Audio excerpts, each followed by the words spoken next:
1, 2, 3, 4.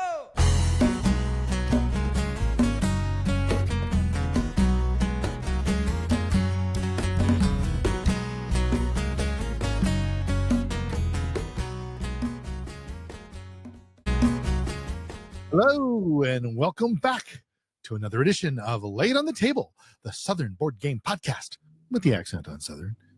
As per usual, I am one of your hosts, Joe Mahaffey. And I'm your other host, James Engelhardt. Good to see you again, Joe. James, it's good to see you. Thank you for delaying this a little bit. As we mentioned in the last episode, which will eventually get published, my mom died recently, and so that's created a lot of churn for me and getting stuff done and finally getting my head above water. But we were going to try to record yesterday, but it was my wife's birthday. It was an anniversary of her 30th birthday. I will not say which one because I'm a gentleman. But happy birthday, Dale. It was good to... There we go. Yes. Yeah. And so we spent the evening playing games. That's awesome. Which, as you do. As is intended, yes. As you do. Yeah. So it was great. We had a great time, and I'm going to talk about some of those games here in a minute. Awesome. But we have a couple of things that we want to get into on this episode. Yeah. But I'm just, you know what? I'm going to have some articles in the show notes. I'm not going to dig into each and every one of the show notes. Right. But I can tell you, tariffs have come home to roost in the board game community. And this is not a political show. It's never been a political show, and it's not going to be a political show. But it's interesting. So I just got a copy of Company Heroes. Right. And I got it from Bad Crow Games. I had backed it a long time ago. Mm-hmm. This is a World War II game, kind of like Warhammer, but you have tanks and you have dice, and you know it's for a retro guy like me. Awesome. And they wanted to get it to me before the tariffs went up, and so they kind of gave me an opportunity to do that, and I did. I paid a little bit extra to get it air freighted out of China and into the States beforehand. And I've gotten a couple of notifications of things that are going to be arriving soon, like some games that are already in the US and being distributed. So it's just going to be kind of interesting how that sorts out, because as we've talked about many times, people that do these board games, they really are not doing it to get rich. These are very small companies. Yeah. They are making a living. Yeah. And sometimes it's just a passion project on the side. 100%. Yep. And so unfortunately, that's what I would consider collateral damage that I'm hoping that they will find some sort of a carve out for. Yep. I know that there's others that probably have other things that they want to carve out for, just the tariffs go away. We're not going to get into that. But I will say this. Jamie Stegmaier, I'm going to call him friend of the show because he's been on the show. Sure. He may take issue with it, particularly after this episode. I don't know. But he published an article on their blog post basically saying, you know, we're suing the president. Oh yeah, no, I saw that too. I thought that was really good. But what I really liked about the article, and it's going to be in the show notes below, so you can read it at your leisure. But what I loved about it is he did the math. Oh yeah, and he really breaks down this type of impact on a small business person, like a game like Tokaido that just came out. Right. Would have added an additional above $1 million of cost that would have had to have been either absorbed or passed on. And so he kind of walks out how like a $40 to $50 game becomes a $75 game. Mm-hmm. So it's just very interesting. We think about how these things kind of ripple through our community, but it was just sort of an interesting thing because I've been getting a lot of notes from Kickstarters saying we're going to ship to everywhere but the United States for right now till this sort of sorts out. Because my sense is, not a politician, not a prognosticator, this is going to be over by the end of May. This is not going to be a problem by the end of May. Well, that would be lovely. I have a couple of Kickstarters that are also kind of stuck and freaking out, and I have a friend here in town in Greenville, South Carolina, who's a game producer, and he was like, "Yeah, the last time we talked, it was at 30%," and I thought, we can figure this out. It's at 145 at this point, and it's like there's no figuring this out. I just have to. I don't know what I'm going to do. I need to keep figuring other stuff and pausing is what I hear from a lot of them. Just like, we're just going to wait. I had one Kickstarter that got out of the docks, and as long as you got one version of the Kickstarter, it came across fine. The other parts of it are still embargoed, and they have to pay, and I don't, and then this is like, can we just let it sit there on the dock for how long? So yeah, there is some discussion about, one of the, I will not say who, because I don't want to out anybody, but one article I read suggested maybe we will ship to Mexico or Canada and then try to get it through that way. Yeah. And I think there are some guardrails against that, but they're really guardrails against automotive and other high-tech things I can't imagine. Right. But anyway, we will see. Yeah. It's an interesting chapter in the board game drama. And I think the only real tangible argument, well, there are a lot of tangible arguments out there, and I'm not going to get into all that, but I think it's really interesting because unlike certain components and things that we get from other parts of the world, this is a production process that began a year and a half ago. Right. That when people made decisions, those decisions were made based on the current reality. And there's got to be some sort of factor in for that. But I also remember during COVID when the ships were backed up in California. So we've been here before, folks. We will get through it. It will settle down. This is not I don't believe this is a permanent thing, but I think it is going to be inconvenient for about the next 30 to 60 days. Yep. I have friends in other industries too that are freaked out. In very similar. Yeah.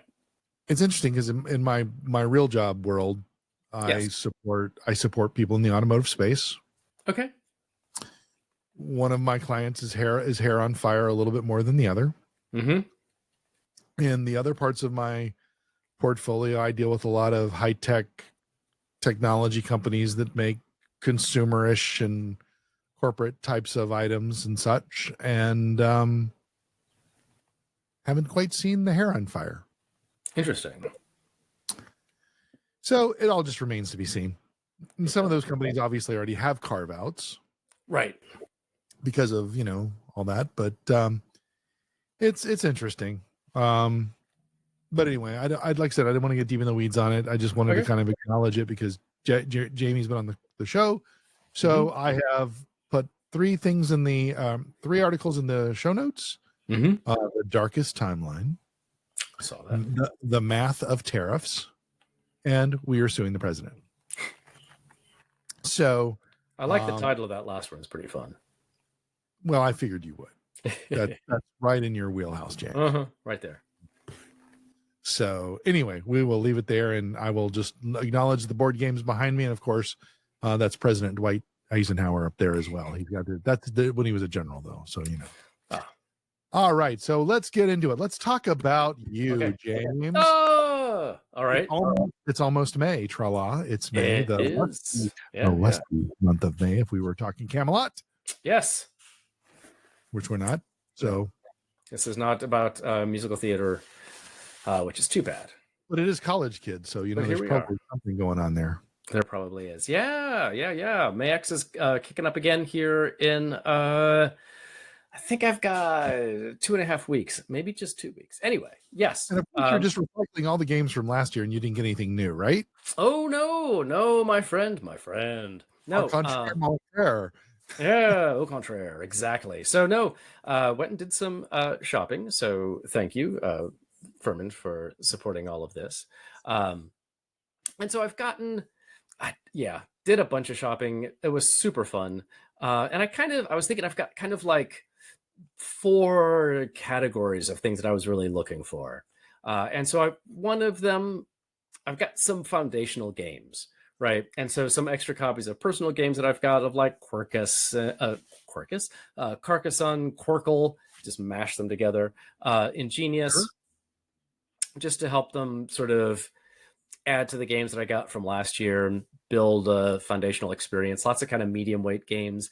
Got Dominion, Seven Wonders, Acquire, which we've talked about in earlier episodes, are like super foundational for the hobby as we know it now.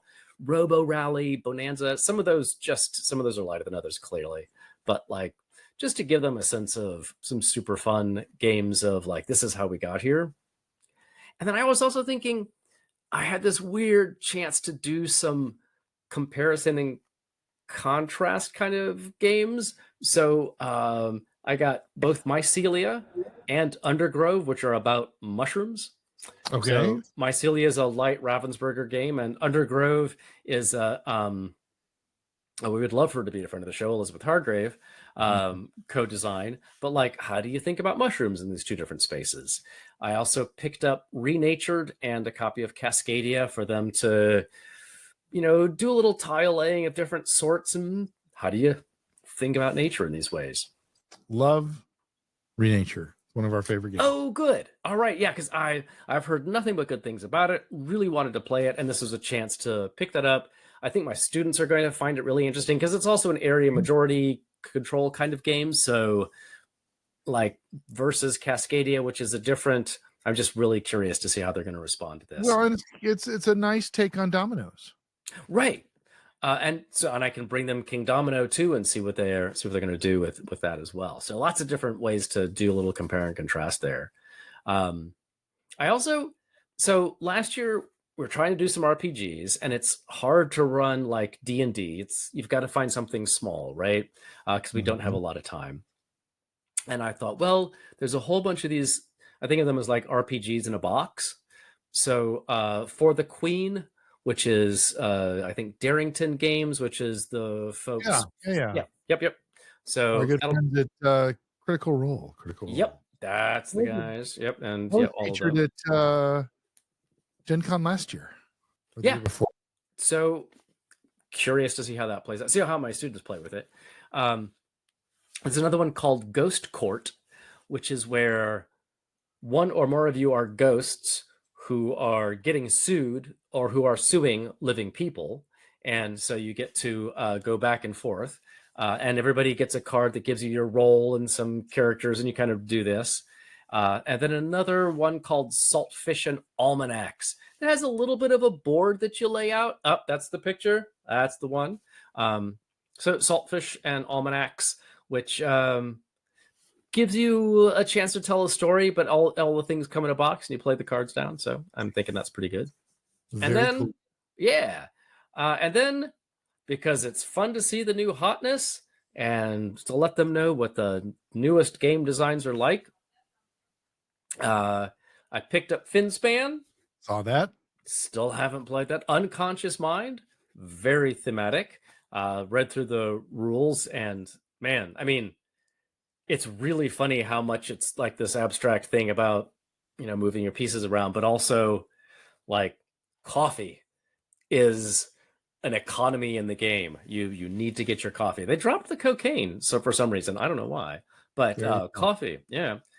Fromage, and I know you have Cities, which is another game by the people that gave us Rock Hard 1977. Yeah, right. An excellent company, Devere, and then it's also Uwe Rosenberg and Dr. Finn. So both have done great games that I've really enjoyed, and so seeing them together. Have you experienced or played around with Cities at all? No, not at all. I just know that I recognized it from Rock Hard 1977. It was part of the art, maybe around the box, or maybe I think so. Fire in the box. I can't remember, but yeah. So it's also I think one that it moves very quick. It's very smooth, but it's sort of a worker placement. It's a very beginner kind of worker placement sort of game. So that'll be fun for them to see. And then like Nucleum. Let's see what they do with an alternate universe, and Fromage, because cheese, So I'm and also interested. Like I got Ginkopolis last year. I picked up Tribes of the Wind as well, and see how you 15 years apart or so. It feels like it's very similar in vibe, and then how to how does it? Tribes of the Wind moves a lot faster than Ginkopolis, and so it'll be interesting to see how they can do a little compare and contrast there too. Very nice. Yeah. So I think that's a good, fun stack of stuff. Really excited to unleash this in a couple of weeks. And I've even gotten them. We'll do my final exam experiences of the next couple of days here, and a bunch of those games will show up for my first year writing students too. So nice. Keeps going with all. Yeah. Yeah. Sorry. For those of you who are watching on video, we are trying out StreamYard. Yeah. Which is why you're getting a little bit of production going on here in the background. But hopefully we talk about all these board games, and for those of you to watch this on video, we want to be able to share with you kind of real time what we're showing as we talk about it. Yeah. We're trying to you, sir. What's going on with you on the table here? Well, we gosh, excuse me. I'll just didn't mean to startle you there. No, it's quite all right. No, it's obviously we had I think the last time we talked, we had just kind of talked about the games that we played when we were away. Mm-hmm. And so since then we've had an opportunity to get some games on the table, and we were playing Everdell Duo. Very curious about this for a while, and this is if you're a fan of the Everdell pantheon, I mean, this is just a really nice game that allows you to play head to head, as well as able to do a campaign version, which my wife would really like to do the campaign.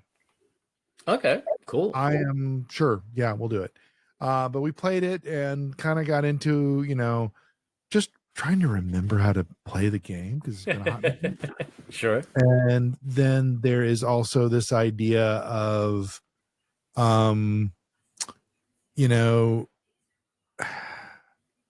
this idea of what's different about the rules in this particular version. Yep. The rules are different, and the mechanics are different. Like here, you can see in this picture, there's a sun and a moon, and those determine what cards you can work with. And, there's just things like that kind of give you pause.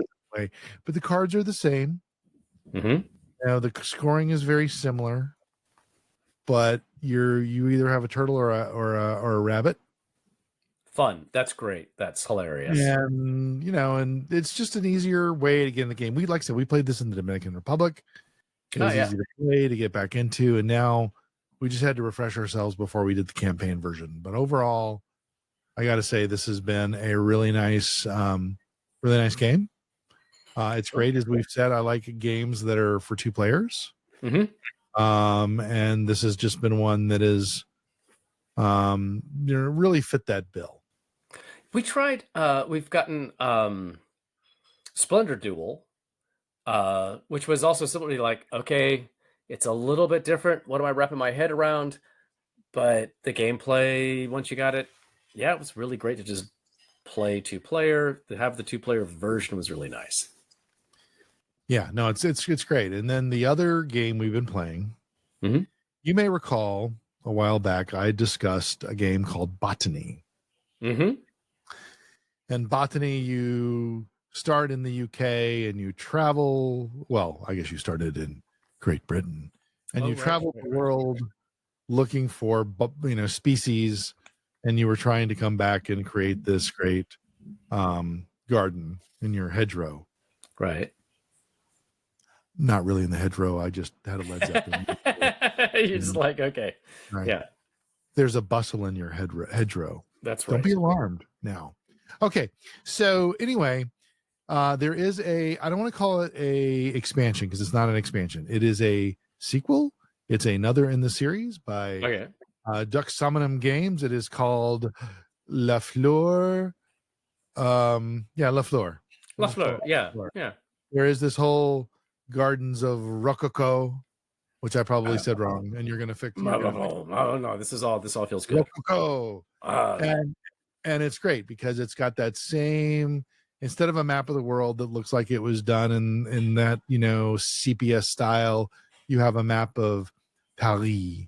And you are a a florist or a gardener in, you have a chateau, you have an estate. So it kind of lends itself back to obsession, which you guys know I love. And you're trying to enhance your estate to attract visitors who are these noble people. Nice. And so the mechanic on this is really nice. It's a pretty game. You've got all these different cards to work with. That's actually a picture of the board game from behind. You have your own board where you're trying to enhance your allure, but you're also trying to enhance your prestige, because prestige is all that matters. But allure has to do with who you can attract at the garden party after you have used all of your artisans, and you're trying to get away with the most prestige. Nice. And after a component, after you reach a certain point, like if you get to 5 allure of a particular element, color, or attraction, you may choose one of your visitors to be your companion. Oh. And that companion is always there at the garden party, which helps you enhance whatever they give you. So if you get a companion that gives you prestige or 2 prestige, this will enhance it. So it's just a really cool mechanic. There's coins involved. Of course, the base game has the punch outs. I did get the Kickstarter, which means I got metal coins. And I even got a garden version that was like for family. So we haven't played that one yet. It's a little smaller. We're kind of wondering what that's going to be like. We were talking about that today. Yeah.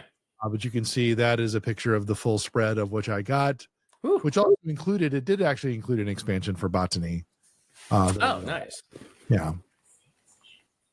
And you can see that's sort of what it looks like completely set up, at least in their pictures at the Board Game Geek. Okay. Nice. Couple things about this game. Yeah. As I said, we love it. We will play it, but as you know, Dale and I like games that you don't have to be mean to each other to win. Right. Now, you don't have to be mean to each other to play this game, but there are some elements. You have an artisan. I may get a card or an event card that says I may take your artisan and give you one of mine. Okay. Because the artisans also have those little elements of color at the top, and you can use them as to attract the garden placement that you would like to do. So you can kind of use as currency as a way to think about it. Okay. And and then when you're trying to attract the visitor, your allure matters. And if you both have the same allure, you can send a special invitation to one of the visitors, put your meeple on them, and then if there is a tie, they come to you. If there is a tie, but neither of you have enough allure to attract them, they go to neither. So there's some garden parties where you may get 1, 2, 3, or 4 visitors, or you get 0. All right. And you can use that as a way to be mean, if you like, or not. So all in all, great game. Amy Drotz, Dusty Drotz, the designers, same people that did Botany Duxominum games. They clearly have a motif. Yeah. That works really well. And we're very excited for the game. I'm glad we pulled it out. And the other thing I liked about it was this was Sunday afternoon. Yeah. We were thinking about, what do you want to play? I don't know. What do you want to play? I don't know. What do you want to play? I don't know. What do you want to play? Oh, we got all these games that are in shrink wrap. We should pick one of them. Okay, which one do you want to pick? I don't know. Which one do you want to pick? You see where this is going. Oh, yeah. Yeah. So I just made an executive decision. I grabbed Le Fleur. I opened it up. I punched out nothing because the only thing to punch out would have been the coins, which we didn't need. Okay. So it came with ready to go stuff. Nice. Turned on the television, put it on the YouTubers. Becca Scott and her Good Time Society had a 7-minute how to play Le Fleur. Oh, nice. La Rococo. So that was nice. Yeah. So that was easy, accessible game, easy to get into. Perfect. No, it's funny that you mentioned that because so many different games. I've been punching out so many different games, and some of them have everything punched and in little, containers of one sort. Others, it's like, here are your sheets of things to punch. Here are cards that are separated. Here are cards that are shuffled together. It's very interesting. Just the ways that, like, oh, it must have cost more to do. It clearly costs more to have it pre-punched and put in little bags. It's clearly more expensive to shuffle all the cards in their particular decks. Yeah, so it's just kind of interesting to see what companies made what decisions. Yeah, it is. And I tell you, it's I'm glad that they're packaging the games the way that at least like some of them are. They give you an experience where I don't know if it's a ready-made organizer. Ah, nice. And everything has a place and a place for everything. Very good. And even the coins. Regardless of the metal or the other. So I did like that. And the other game was like that, Botany. Nice. So they know it's a bit complex. They know it can be a lot to get it out on the table, and they make it easy. You know, and that makes you think, oh, we can get this to the table again and again because it'll be easy to pull out. And even if it's got a bunch of stuff going on, it's still easier if you can do that and just there's the containers and out you go. Yeah, exactly. Yeah. So we're very excited about that. But Dale was adamant today. She's like, you got to tell everybody that I don't like the mean elements of the game. Okay. I don't blame her. No. Now she won the game last night. It was her birthday. I didn't let her win. She won by like 1 or 2. Whew. I like a game when when things are close. Yeah. Yeah. Because you're fighting for prestige. You know, and if you're both pretty prestigious, it's a good way to go into the, dessert. Yeah. So it's I highly recommend the game. Loved it. Okay. Well, and it's a beautiful, I mean, they're that whole company, they just do such beautiful art design. And I think you remember when I backed it. It was one of those that got here fast. It was like ordered and produced, got here fast. It was one of the faster Kickstarters I got. Nice. So yeah. Oh, it's a beautiful game. Yeah. Enough about me. Let's talk about you. Right. So we had game night a couple of days ago, Saturday, and played, or 2 weeks ago, I guess. Anyway, it was Easter weekend with lots of stuff going on. People were in and out, who knows, and we didn't know who was going to show up. We ended up having 5 people all together. And so we played a series of light, fun party games. So we played Ito, which is a couple of years old at this point. It's still pretty new. Right. Are you familiar with Ito? I am not. Okay. Well, as it says in the text, there's a deck of cards, 1 to 100. You shuffle them up. That's a lot of cards to shuffle. And then everybody gets a card. And then you've got a set of cards with your color. So you know what your color is. And then you're given a prompt like best candy. And you're going, then you're trying to, between the numbers that you have around the table that you can't see, right? Everybody's hiding this away. So this is cooperative. You're trying to figure out and put every card in order, face down. From, if there's 5 of you, who knows? You could have the 5, a 30, a 50, 60, and 80, or whatever. And anybody can say, well, let's see, best candy. And you're trying to indicate what your number is by how good you think the candy is or how popular you think the candy is. So you might say Snickers bar and someone else says black licorice, and then you're all talking, well, Snickers bars are clearly more popular than black licorice. And so you start arranging these things in order. And after everybody has their cards out and you keep negotiating, and you can keep changing too. If you're like, oh, well, people really don't seem to like black licorice, but it's a favorite in my family. You're not going to say this out loud, right? You might say, well, okay, maybe it's just like a basic, just a basic Nestle chocolate bar. Like, oh, well, then it has to be better than, And so you do this, and then at some point you all decide, okay, we're done, and then you flip them over, and if you've got them in the right order, hooray! And if you don't, well, even if you do, you say yes and talk about what it is. And if you don't, you lose, but who cares? And you talk about your choices and then you do it all again. Love it. Yeah. super basic, super quick, but it also is one of those ones that leads to a lot of conversation. So I picked that up for MayX. We'll probably play it Thursday with my students for first year. So we'll see how that goes. Yeah. The next one I think just came, and so Ito's been out 2 or 3 years maybe. The Gang. 2019. Okay, so 6, so much longer. And then the other one we played was The Gang. Are you familiar with this one? No. It is co-op Texas Hold'em poker. Okay. And you just think, we talked about this after we played it a couple of times, was like, at some point, someone just like, well, I like poker, but I hate the whole having to take money. It just doesn't, like, how do we change this and like flip the script on poker? And Texas Hold'em is the perfect structure for this, because you get your 2 hole cards, right? And then there's a series of white chips, right? And then you'll go through this, you'll do this 4 times, right? But you get the first set of chips and you're like, well, I think I've got 2 random numbers, so I'm going to be like the 1 or 2. And someone else is like, they're not saying this out loud, of course, right? But I've got a pair, so I'm feeling pretty good. I'll take the 4 or the 5. This is okay.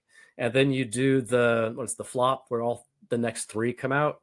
Right. And so then you look at the chips again. It's like, oh no, all of a sudden those random 2 cards that I have are paired up with 2 of theirs. So I've got 2 pair. Okay, so I think I'm feeling more like a 3 or a 4 now, right? And so you're sort of negotiating and watching what other people do, and you're back and forth like, why did you grab my 2 chip? Why did you grab my 5 chip? Right, back and forth. And you do this 2 more times, of course, until the whole thing is out, as you do in Texas Hold'em. And then you hope by that time you have 1 through 3 to 5 to 6 players. You all have the chips in front of you, and then in order 1 through whatever, you flip your hand and you hope that the one has the lowest hand up through whoever has the highest hand. And if you get that in order, you win. Bob's your uncle. Yeah. And what they do, the setup is you're kind of supposed to be breaking into banks or something, and you either have to break open 3 vaults or hit the alarm 3 times. Anyway, so there's another thing like this. You're playing these hands, a bunch of them. It's super fun, and particularly if you like poker and you know what the hands are, it's a really fun way to kind of do the communication of what my hand is but not betting. You're picking a chip to say, no, I think my hand's pretty good because it's a 4, right? Gotta love it. Yep. That was super fun. And then So Clover's been out for a while. This was just end of the night. It's you've played? I have not played. You've got a board that has a bunch of these little cards. There's going to be 2 words on each leaf of the clover, and you're trying to write down a keyword that kind of catches the meaning of both of those words. But there are words on all 4 sides of those cards. You write those keywords down, you pick those cards up, you shuffle in a 5th one, and then everybody around the table like looks at all those words and then your keywords and tries to assemble your cards on your clover. So it's also hilarious. It's one that you at the end are like, wait, why did you do that? That doesn't make any sense. Or I didn't know, I couldn't figure out what to say for this thing, for these 2 words. And so I just wrote anything hoping that the other 2 on those sides would make better sense for people. So it's been out again for a couple of years. It's fantastic. It lands well and it moves really quickly. It's a nice one for end of the night when everybody's like, let's do something silly. This is a good one for it. Yeah, so that was our game night. Yeah. So sounds like you've got a lot. You've got yourself prepped up for using game night to prep for MayX. Oh man, yeah, no, because my students really do love So Clover. I've got a bunch of dude bros, God love them, but and they're like, yeah, can we play poker? I'm like, no, you can't play poker, but now you can play the gang and see what you do. So last summer we interviewed a couple of your students. Mm-hmm. Are any of them repeating this class? You're not allowed to. You can. Excellent. There can only be one, so it'll be a whole new group of. So it's Highlander game MayX. Exactly. That works. Yeah, that makes sense. Sort of like interim at Wofford. You're just like, yeah. No, I take the same interim every year. No. Not true. No. Yeah. So it'll be good. These are just and great ones for throwing out on the table for a game night too. Yeah. Yeah, and that's something I think we need to get back at. I mean, we haven't been to the game store in a hot minute. I did get an invitation from Styles not too long ago to come in and do some painting, but I was down with a cold, as you know. Yeah, and I didn't feel like doing that. So, but now that I got Company of Heroes, I now have something to paint. Yeah, I think. Yeah, how many miniatures came with that game then? Oh, dude, it's you saw the boxes, right? Oh yeah. One of those boxes is a Foot Locker full of games. Oh man. Because you get I got everybody. Man, okay. I have the US, I have the UK, I have the Soviets, I have the Wehrmacht. Sure. Because World War II, you got to have a bad guy, right? Yeah. So punch Nazis. Yeah. So this is a. At the time I was intrigued. It was a reprint of Company Heroes, and I felt like I've always I was a history major. I loved studying World War II, and so this was just sort of an opportunity to to get in on it. And let's see here if I can pull this up. There we go. It is Company Heroes, second edition. Woo! So yeah, it's just got different it's a war game, what can I tell you? It looks a lot like Warhammer. Right. In a manner of speaking, right? And so it just came with a lot of the elements of material that I can also use in D&D, perhaps, terrain and stuff like that. So it's a big thing. And so I just thought that would be kind of cool. You get the buildings, like you see a church there and stuff like that. I thought, wow, I could have a lot of interaction with that. Oh yeah.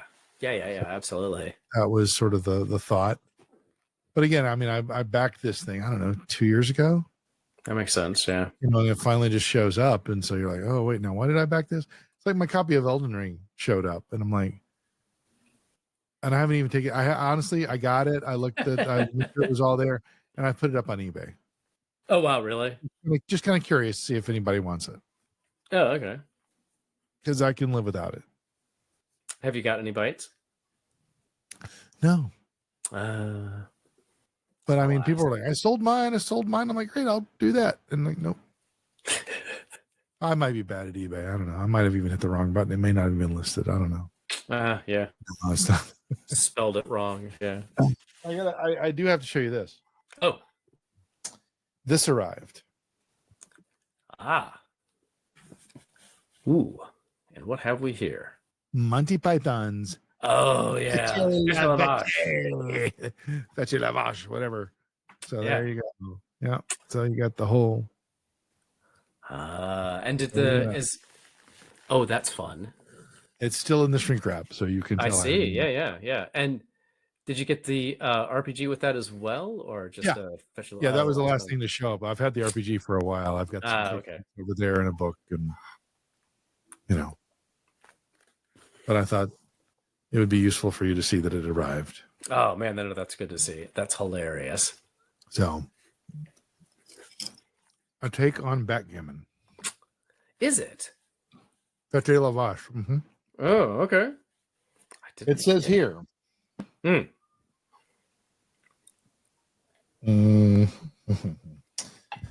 Monty Python did not invent backgammon, but they could have if they really wanted to.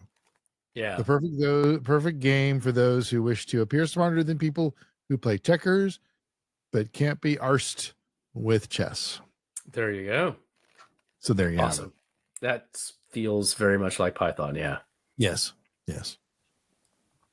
And I'd like to buy an argument. Right. Yeah. So how's the? I mean, how's the? Have you looked through the RPG version of this at all, or? Yeah, I have. I'm getting some pressure, from some people, friends of ours, to do the RPG thing. Again, I keep getting the Care Bear pressure. Oh yeah. Which I'm happy to do, but I keep saying we need to have a conversation first. And right. The conversation never happens, and that couple is going to Fiji soon. Not sure they'll come back. That's fair. They might not be allowed back. I don't know. Fiji? No. I know. So. I keep saying Tahiti, and Chris just goes, "It's a beautiful place." Agents of Shield reference. And I do love the he can take his little nylon guitar and go there. Yeah. Yes. No, but they'll be gone for a bit, so maybe we'll get something going. There you go. Is your favorite daughter of mine going to be here this summer? She will. Yeah. Maybe we could do a 1 to 3 shot or something and try to get it together. Yeah. So. Yeah, because she's actually a big fan of Python. We keep trying to get Laura to be interested in Python, and the comedy is just a little too strange for her. And since Sky grew up with me, I don't know what that says. She's like, no, I get it. I'm totally there for it. Roberta works with a guy named Tim, and he doesn't even know he's a sorcerer. Oh man, see now that's just that is yeah. I ride my bike every weekend, and I see a bicycle repairman, and I'm like, yes, I have my Turkish English translation, Hungarian English translation. Yeah, still doesn't work either. Yeah, all these things. We did show Laura the fish slap dance video, and that made her laugh. So I think we're making some progress. Hey, it's one step at a time. Exactly. Comedy's not easy. Baby steps. And it's interesting because there's so many films of our era that just wouldn't make it today. Again, we're not going to have a political discussion. But I was talking to my nephew. He's 46. He has a 14-year-old daughter who recently discovered Caddyshack. Oh wow! And thinks it's very funny. I was not expecting Caddyshack. Okay, all right. No. But I played golf this past week in at the University of North Carolina Finley Golf Course. Okay. I don't know if that means anything. I don't know, but it was a very nice course. Nice. But there were Caddyshack references all around. That's fantastic. Because the group of us that were playing, we were of a certain era. Yep. But anyway, they always say the best movie about golf is Caddyshack, and the worst movie about golf is Caddyshack 2. Yeah, no, that tracks. So anyway, but that is another game that I do play. So that was one fun of those large dexterity games, right? Yeah. Real time, right? And of course, I'm still working on that whole Parks on the Air thing with the ham radio. I'm currently discovering that radio waves you got to really think about how you do your shack to get those things in place. So I've been having some fun trying to figure that out. But other than that, super fun. Yeah. And then, so that's kind of, and my daughter. Yes. My oldest daughter. Yes. Bought a house and she's moving into it this weekend. So we're going to head up that way this weekend. And I'm going to point. Are you bringing Calyxes for games or Calyxes for games there for her? Or? Actually, it's very interesting that you should say this. Thank you, sir. No. Ah, damn it. Because the place that she bought has the people who lived there in the room on the second floor that made her want the house. This is the room with the wallpaper that is nothing but cats. Okay. On the wall. That was a choice somebody made. Okay. Got it. And they left a black Kallax version of a thing, and she said, I'm going to put my games on that. Awesome. See, there you go. So that will be the weekend coming up.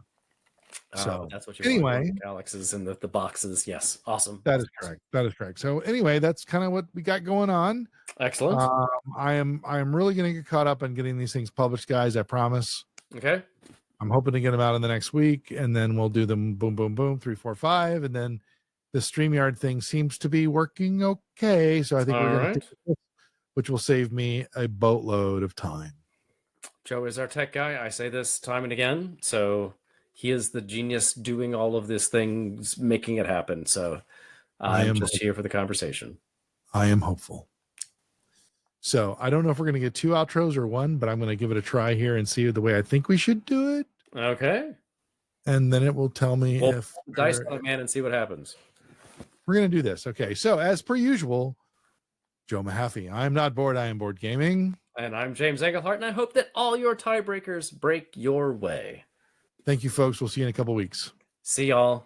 In a world of cardboard.